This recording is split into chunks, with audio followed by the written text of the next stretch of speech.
Selecionei aqui um texto interessante. Os humanos estão errados sobre a história da humanidade. Aponta livro. É sempre essa técnica, né? Tem uma frase, e aí uma vírgula, e aí já tem uma certa conclusão, né? Então é sempre essa historinha. Então eu vou fazer só uma breve resenha, até usando como teste aqui, sobre esse livro que chega ao Brasil, e aí evidentemente que a assessoria de imprensa desse pessoal escolhe sempre um jornalista e tal para fazer um barulho, né? O livro se chama O Despertar de Tudo, Uma Nova História da Humanidade. Ele foi escrito por dois autores, um arqueólogo britânico, que é o David Wengrow, e por um antropólogo americano, o David Graeber, que faleceu agora meses atrás. Então é a junção da visão de um arqueólogo com um antropólogo para contestar tudo aquilo que nós já documentamos com relação à evolução de várias sociedades. Isso é curioso porque se eles estão tão certos que eles têm as datas para o surgimento da humanidade, nota-se logo na resenha inicial aqui que é feita pelos autores, já uma divergência entre eles mesmos, porque as datas elas já não estão batendo, né? À medida que vai se encontrando novos fósseis, aquela cadeia linear de evolução, desde do que seriam os primatas até chegar nos primeiros seres humanos, eles simplesmente, essa linha do tempo, ela não fica de pé. Vai se encontrando primatas muito mais antigos e a linha do tempo daquilo que se imaginava, seja de 20 mil anos atrás, o surgimento dos primeiros, de fato, humanos, vai ficando comprometido. Então o grande problema aqui ou você encontra, de fato, primatas que não são humanos, porque eles não têm relações sociais, eles podem ter, em alguma medida, utilizado algum instrumento ali para quebrar ali cocos ou alguma coisa para eles se alimentarem, mas eles não expressaram nenhuma atividade humana, como pintura, algum instrumento que passa de geração para geração, alguma melhoria aonde eles habitavam, não. São seres naturais, né, que viviam em função das contingências daquele local. Isso sim se observa. Então, é interessante que no título do livro, né, O Despertar de Tudo, Uma Nova História da Humanidade. E o argumento dos autores é que o surgimento da humanidade é, na verdade, muito pouco baseado em fatos e evidências. E isso é verdade. Isso é verdade. É muito mais uma teoria, que é a teoria da evolução do Darwin. Então, não são eles que agora vêm dizer que o surgimento da humanidade é, na verdade, muito pouco baseado em fatos e evidências. Isso é uma coisa que muitos têm questionado desde quando o Darwin publicou o seu trabalho. Onde estão as evidências? Onde está o elo perdido que faz a ligação não só dos humanos, mas de todas as outras espécies? A gente tem anfíbios, tem répteis, tem mamíferos, né? Tem peixes, mas não tem os seres intermediários, né? Não se encontram os seres intermediários. Você pode até encontrar um ser que você tem lá uma certa dificuldade ele parece um ser né, daqueles seres da Austrália ali, que, por exemplo, você pega um canguru, então ele é um ser, né, que está ali meio híbrido ali, mas não é um exemplo de transição, é um exemplo muito mais de uma adaptação daquela região. Que as espécies elas se adaptam em função do meio ambiente, isso é verdade, mas não há uma evidência que mostre que houve uma adaptação evolutiva de uma espécie para outra espécie. Apesar de que você encontra uma gradação de complexidade entre um sistema circulatório, um sistema respiratório de um peixe, até você chegar num mamífero. E isso sim, mas você não consegue fazer uma relação linear de peixes se transformarem em mamíferos em algum momento, ou de anfíbios para répteis, e de répteis para outros seres, né? Esse que é o grande calcanhar de Aquiles. Por isso que não é novidade nenhuma dizer que a evolução, o surgimento da humanidade é muito pouco baseado em fatos e evidências, né? E aí eles já dizem, olha, aí começa sempre, você tem que estar sempre prestando atenção, porque no meio desses textos, eles vão usando o tal do senso comum, eles vão colocando parágrafos, frases, de coisas que as pessoas já ouviram em algum outro local, então aquilo parece familiar, parece fazer sentido o que você está dizendo. Então, no parágrafo seguinte, diz, em um momento crucial da humanidade, marcado por desigualdades recordes. Será que o mundo de hoje é o mundo mais desigual para a história humana? Será? Será que naquela época dos romanos, dos gregos, do ponto de vista de direitos civis, de acesso à saúde, será então que é um momento crucial da humanidade marcado por desigualdades recordes? E eu questiono isso, de onde que ele tirou isso, né? Aliás, eles, né? E pela crise climática. Olha que interessante, então você já tem que anotar, quando aparece uma coisa aqui, eu falo assim, mas espera aí, nós estamos falando da evolução da humanidade, que não tem tantos fatos e tal, agora já entrou aqui um pedacinho da crise climática, então é aquela coisa que eu falo assim, engraçado, eu já ouvi isso, não, então parece fazer sentido, né? Parece que... Mas o que tem a ver isso com a história? Então vamos adiante. Eles defendem uma nova perspectiva. Os humanos estão errados sobre a humanidade. Então realmente, nós estamos errados sobre como... E aí ele começa a criticar autores aqui que eu não vou citar, que tem livros, cada um dentro da sua área, que fala sobre evolução, né? E eles tentam fazer um contraponto dessas pessoas, mas todos eles estão dentro do mesmo caldeirão. Isso aqui é mais ou menos uma briga entre pares, né? Então o Graeber e o Wigron argumentam que hoje há evidências científicas suficientes para sustentar, por exemplo, que os humanos caçadores-coletores não eram primitivos e irreflexivos como pensávamos. Os autores refutam um modelo linear de evolução que começa em um suposto estado natural, passa para o cultivo da terra e chega então às cidades. Que curioso, quer dizer, hoje há evidências científicas de que nós não saímos de um estado de coletores e tal, porque na verdade, como tem esse gap, né, esse buraco na questão de ser primata e passar a ser humano, mas aí um ser coletor e tal, então eles tentam descobrir uma outra via aqui. Mas uma coisa é certa, a humanidade começou com uma atividade pastoril e agrícola, cuidando de alguns animais que se tornaram mais próximos da humanidade, foram amestrados, e também de uma agricultura rudimentar e boa parte da coleta do extrativismo. Mas vamos ver como é que eles argumentam aqui. O interessante fazendo um parágrafo, que aí você vai vendo ao longo da descrição da jornalista falando sobre os autores, e eu sempre vou me perguntando de onde surgiram esses tais autores aqui. Eles têm que ter um histórico, de onde eles surgiram, para começar a colocar tudo isso. Aí nós descobrimos o seguinte, o tal do antropólogo, o americano, o David Graeber, ele é um ativista, aí não tem problema nenhum ser um ativista, E ele que está por trás, por exemplo,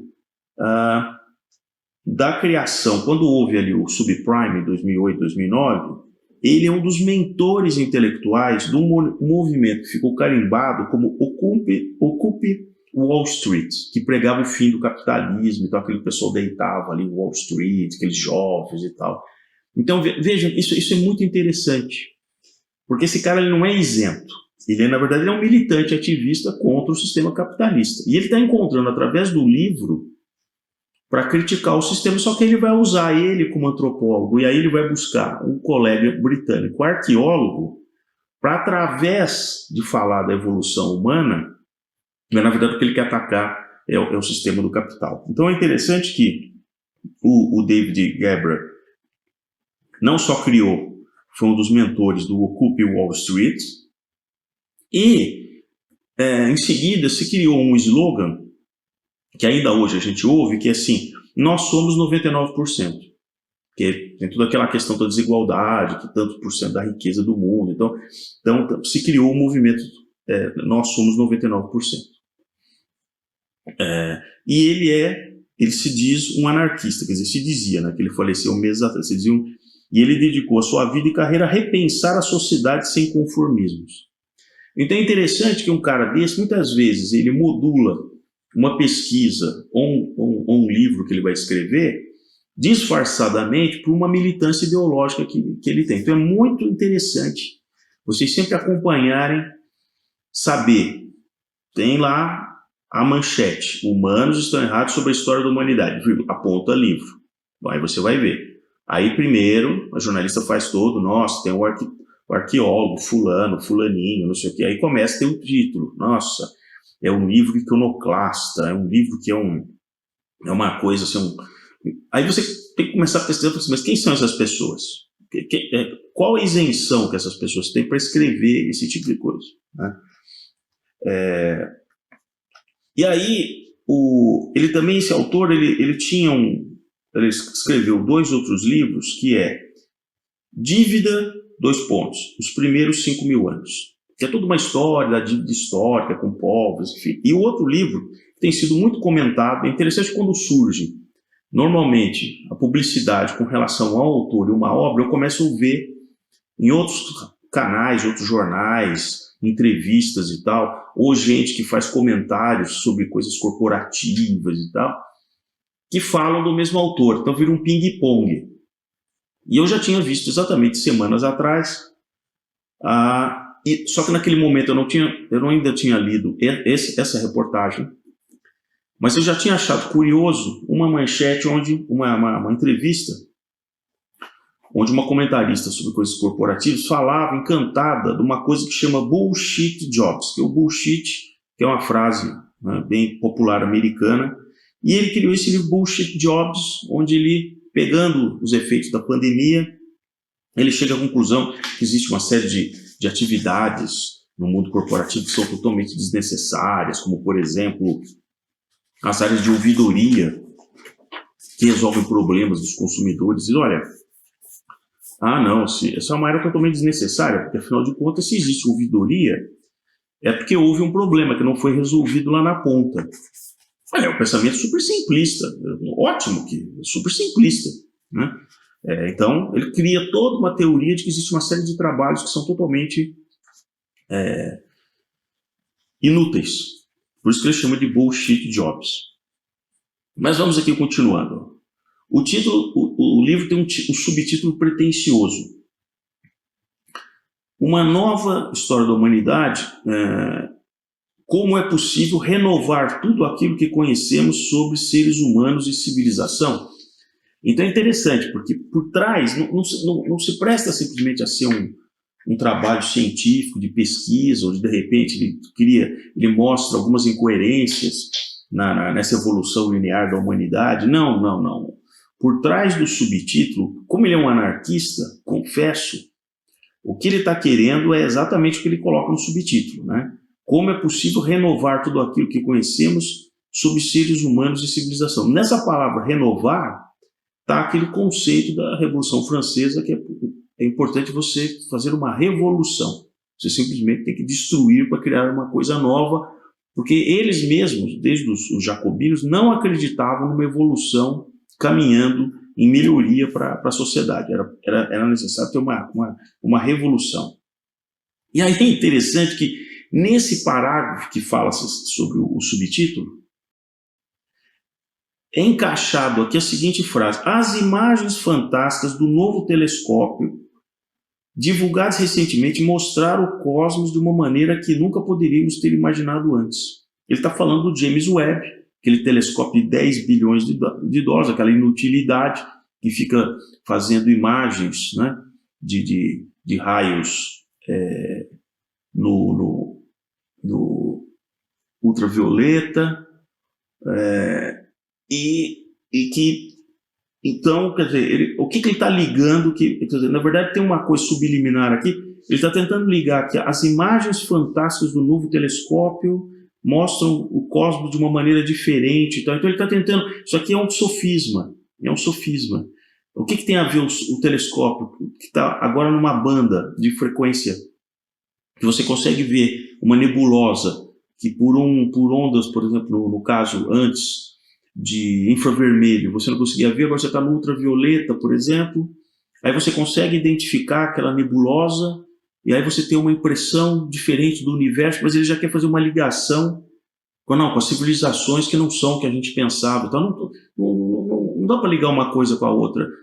O fato de você não conseguir ter enxergado aquela nebulosa tão distante é porque você não tinha o equipamento e você não tinha aquela tecnologia para fazer isso. Não tem nada a ver com as civilizações, todo o mapeamento, as escavações, tudo que sempre foi feito, apesar das coisas estarem evoluindo, sempre indicaram aonde eles estiveram, como eles estiveram, né?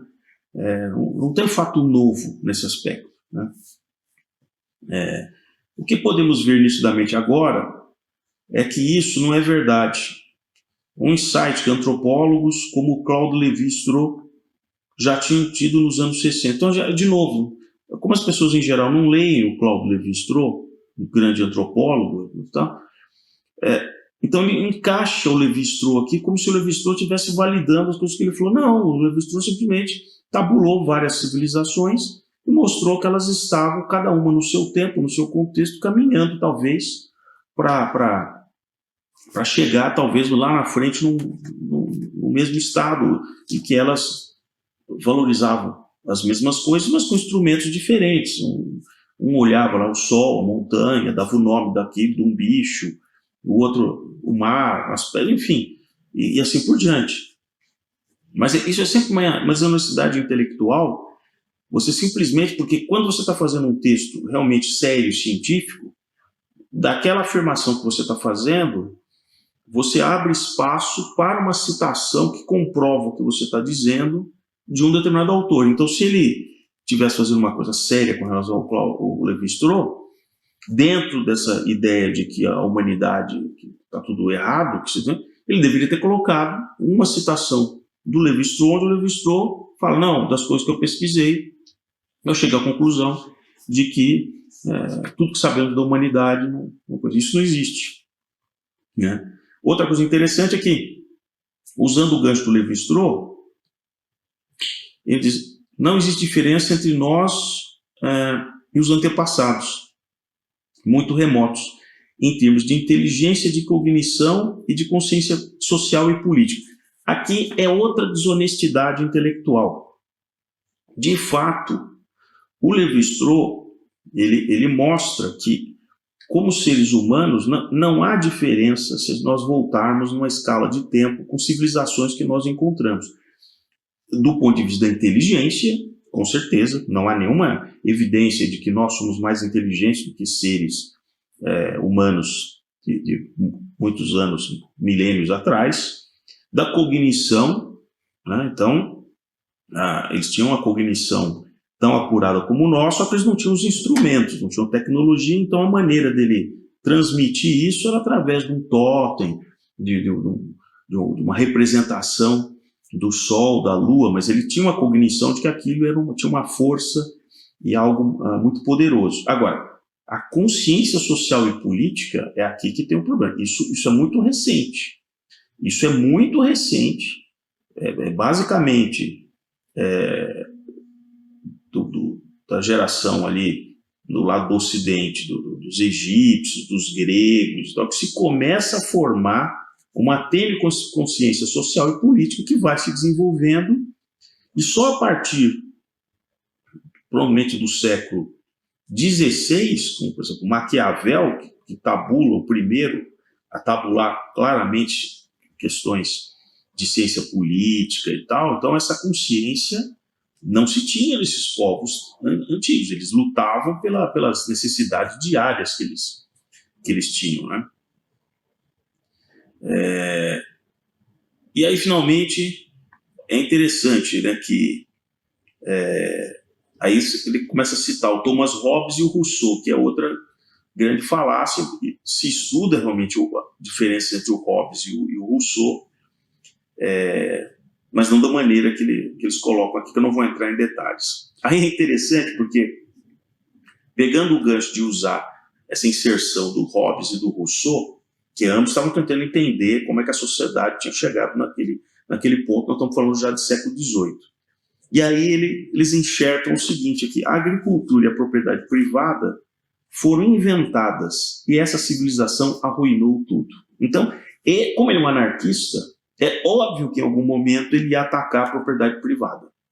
Então ele tem que dar toda essa volta para finalmente usar ali depois. Então, para quem está lendo isso e não conhece os textos do Rousseau, do Hobbes, está sendo apenas citado, ele coloca de uma maneira que é como se aquilo fosse dando um respaldo para a conclusão que ele está colocando no parágrafo seguinte. Vocês entendem qual que é a jogada? Qual que é a jogada de um livro desse? Né? Já indo para o final. Ele cita, por exemplo, locais onde tinha uma organização fantástica, tal como, por exemplo, relatos fascinantes da conquista do México, de como os espanhóis prepararam o ataque à capital azteca no início do século XVI, com a ajuda de um número de guerreiros e tal, que era de uma outra cidade-estado. Pois é, ele só suprimiu aqui que, de fato, assim como também aconteceu no Brasil, como havia canibalismo, e no caso do México, rituais, aqueles sacrifícios horrorosos, outros povos que estavam ali se associaram aos espanhóis para lutar contra os astecas. Né? Isso ele não coloca aqui. E ele dá um peso simplesmente para esse povo que se aliou aos espanhóis, como se eles fossem um povo que reinava a democracia. Então, não. Eles só não tinham o mesmo poder, mesma força, não estavam em tão grande número para enfrentar os astecas. Eles se juntaram com os espanhóis, eles conheciam a região, passaram várias informações para os espanhóis terem sucesso nisso. Mas eles não diferenciavam em termos sociológicos daquele pessoal. Então fica aqui essa breve resenha, um teste aqui, só mais de transmissão aqui no Modernidade e Ciência, que eu vou passar a fazer com mais frequência, mas fiquem sempre atentos a como essas histórias literárias elas são construídas. Vocês vão passar a perceber qual o interesse realmente de colocar um livro desse depois. Qual que é a questão? Isso aqui é uma coisa muito rasa, as pessoas não vão realmente nas origens disso, dos autores que estão citados, e é uma espécie de almanaque, onde depois ele passa a repetir só aquilo que são os clichês que esses dois autores querem passar. Então, quem gostou, deixe aqui o seu joinha. Sou Paulo Bittencourt, bem-vindo à Modernidade e Ciência. Se você está chegando agora no canal, se inscreva e até o próximo encontro.